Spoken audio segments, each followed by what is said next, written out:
Hello again, Chris Lee, Chase Robinson, Jay Greeson of Southeastern 16 here to preview Texas's road trip to Ohio State.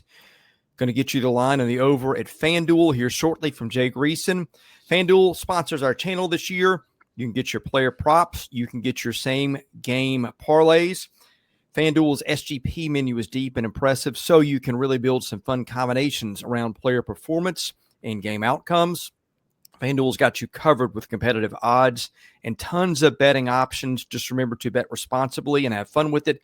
Jay Greeson, as of Monday lunchtime, what have we got on Ohio State and Texas at FanDuel? Well, we've got Texas getting 2.5 points. They are the first on-record preseason number one team to be an underdog in their season opener. From the stats I have seen. So Ohio State favored by 2.5 with a over-under of 47.5. If you're asking me not to tip my hand about our prediction, I will tell you that these are not only the top two FanDuel odds-on favorite to win the national champion this year, Texas at plus 550, Ohio State at plus 650. My favorite bet in this game is, and I've lost it now, but I'm looking for the money line. You can get Texas at plus money to win outright. Yeah, I think that the game in this, the spread is close. The predictive model I've got, it would have this as a toss-up on a home field or on a neutral site. Of course, this is in Ohio State. I think a fascinating game. Let's start with Texas since we are an SEC channel. We'll get to Ohio State with Chase in a minute. But, I mean, the reign of Arch Manning has been long anticipated. It begins. This is a Texas team just loaded on both sides of the ball with future first-round draft picks. As much as the conversation has been about the offense, Colin Simmons and Anthony Hill are two of the top players, not just in the league, but in the country. Texas has got dudes anywhere and everywhere. I think the question is maybe the offensive line, where the Longhorns rebuild, lost the best left tackle in the country, and had an injury early in camp that's going to impact their starting lineup. But Texas is the number one team in the country for a reason, Jay Greeson.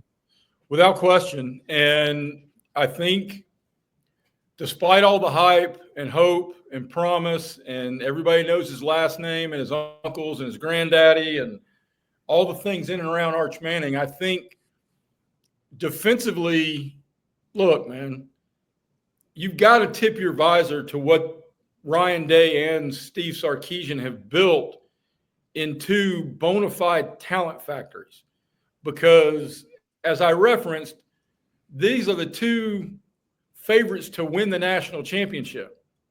They played a very good semifinal game against each other as Ohio State went on to win the national championship in January. And then you got to remind yourself that Ohio State lost 14 NFL draft picks and Texas lost 12 in April. So, and that was just in the seniors because they've got more coming up that'll be drafted next spring. But look, Texas defensively is as good and as athletic and as deep as anybody in the country. And Chase, it is a staggering thought to be, even in a home game, to be Julian Sayin and trying to prepare for the speed and the reaction time that Texas can bring at you from all levels of its defense.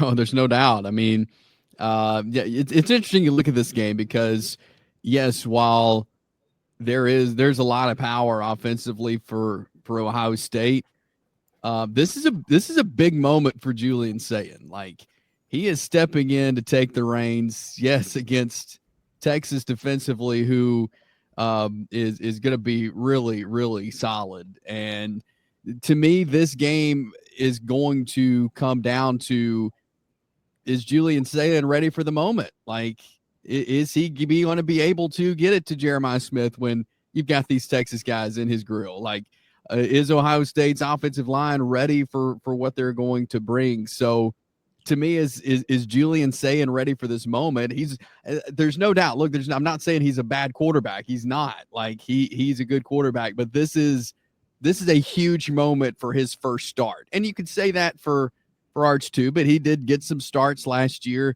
But Julian Sayin is stepping into the moment where he's going to have to be ready. He's going to have to be ready for the lights to come on and to go against a really good defense.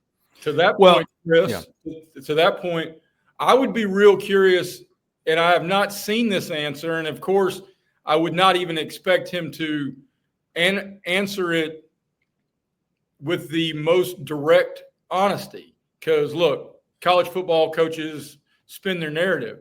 But I can't help but wonder why Ryan Day didn't kick the tires on like a Carson Beck or knowing that you've got Jeremiah Smith and a whole lot of pieces around you to potentially repeat, if how earnestly they did enter the portal looking for an experienced quarterback.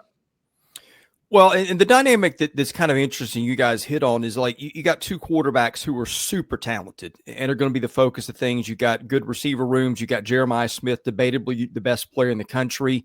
But you've also got, when teams throw it up, you've got some pretty outstanding defensive backs back there lurking for Texas. You got Michael Taff and Malik Muhammad, two All-American candidates. For Ohio State, you got Caleb Downs, again, another one of the best players in the country, which means to me, like, you play to your strengths, right? You don't want to not throw the ball out of fear, but the running game may be something that's interesting here, guys. I mean, Texas had well-documented troubles at times moving the ball on the ground last year. Again, lost a bunch of offensive linemen, but also gets back CJ Baxter, which was going to be Texas's number one running back a year ago.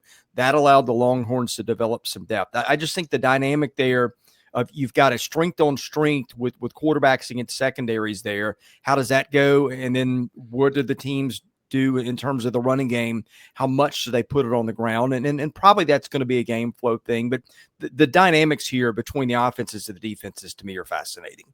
Without question. And I don't even think we have mentioned the most critical newcomer on display Saturday at 11 Central in Columbus, Ohio.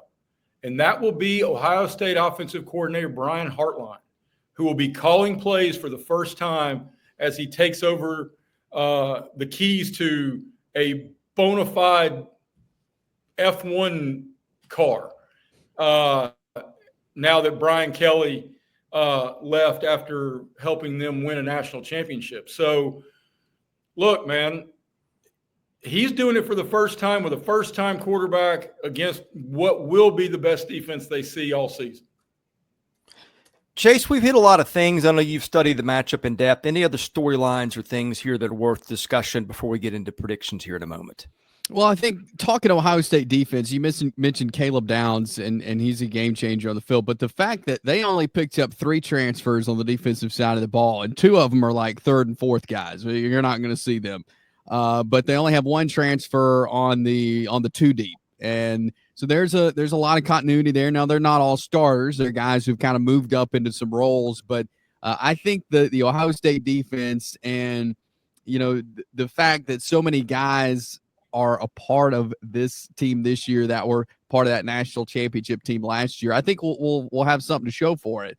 And I think that could be a challenging part for Texas, just facing the continuity. They know the lingo, the language of the Ohio State defense. All right, let's get into picks here in just a moment. First, a reminder, though, we're brought to you by Game Time Sidekicks, which offers officially licensed stainless steel drinkware for all SEC schools, over 350 other universities, including Ohio State. Top of the market quality in terms of construction and ice retention.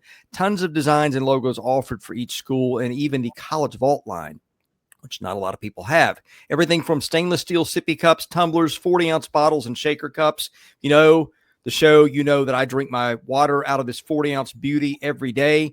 Go to GameTimeSidekicks.com, promo code SE16 for 20% off your entire order. Also, we are brought to you by Rockform. which offers the world's strongest magnetic phone case. Between the phone case and accessories, they offer extreme protection, super strong magnets, and of course, rock lock secure mounting. And boy, it is secure. I've used their stuff. It is the most durable and multifunctional phone case you can find. At Rockform, quality is paramount. You can expect the same military grade standards with all their case accessories, just as you do the actual cases. Rockform.com, ROKFORM.com, SEC25 for 25% off your entire order. Let's start with picks. Jay Greeson, let's start with you. Give us a prediction and why. I'm going to go Texas 27, Ohio State 13. And this stat tells me all I need to know. And I saw this. It was either just doing some research, and it may have been on one of the networks of Bleacher Report, but they put on their social media that in the last 20 years, quarterbacks making their first start against the number one ranked team in the country are a collective 0-18. Wow. Yeah, well, most of them aren't playing in the horseshoe either, but still. Chase, let's get your pick and why. Yeah, I think Texas, they're going to be solid. There's no way around that. But them defensively, like we've been talking about, I think they're going to make life very difficult on Julian Sayin in his first start. I've got Texas winning. I think it'll be close throughout. I think Texas is able to pull away, but I do think the Longhorns get the win and make life difficult on the Buckeyes.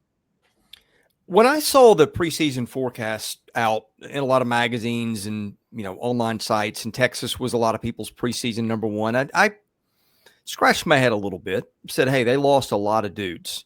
And then I remembered how when I watched Texas last year, they were 2 and 3 deep everywhere and had dudes behind dudes behind dudes.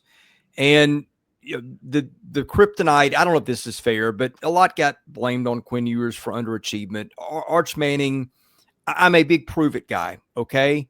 But sometimes you kind of defer to what people think about guys. And I do want to see Arch Manning prove it, but I just feel like the weapons he's got, the defense they've got, everything adds up for them. And again, I'm a little concerned that last year I felt like Texas left some meat on the bone. A lot of the games I watched, I didn't think the victories were as decisive as they should have been. But man, when you look at NFL talent, Texas has got it at just about every position. I think the Longhorns are going to go into Columbus and pull an upset. Nothing would surprise me in this game. That's not selling Ohio State short. That's just kind of my belief in Texas, and I think the talent that Steve Sarkisian has assembled. All right, Jay, on the way out, I want to get something from you, week one or season prop, whatever, at FanDuel that you think is of interest. Remember, FanDuel sponsors our channel. It offers player props, same game parlays. Its SGP menu is deep and impressive, so you can really build some fun combinations around player performance and game outcomes. FanDuel has you covered with competitive odds and tons of betting options. Just remember to bet responsibly and have fun with it. Jay Greeson, what is catching your eye at FanDuel as we approach week one of college football? Well, start our show with a FanDuel. You get a little slight plus money. I think it was plus 102 for Texas to win outright. But I'll tell you, if you go to the NCAA football page on FanDuel, across the top, they've got various headers, and one of them is team specials. And they've got for 5 teams, LSU, Clemson, Notre Dame, Ohio State, and Texas. They've got a season-long prop bet that is greatly interesting to me, and one I'm already on is I got plus 280 odds at FanDuel for Texas to score at least one rushing touchdown in every single game. It may be the biggest hurdle could be Saturday because the schedule is quite doable for Texas this year. And you mentioned CJ Baxter coming back. You put him with Trey Wisner and some of the other guys in and around the league, and their second, third, and fourth team guys are going to be running up and down the field against a lot of people. So I like that bet there at FanDuel for the Texas Longhorns this season. All right, we'll have you covered on this game. We'll have a reaction afterwards, so be sure to show up for that. Subscribe to the channel if you have not. It is free. Leave us a thumbs up if you like the video. Leave your comments, whatever you want to do. We're just happy you're here watching.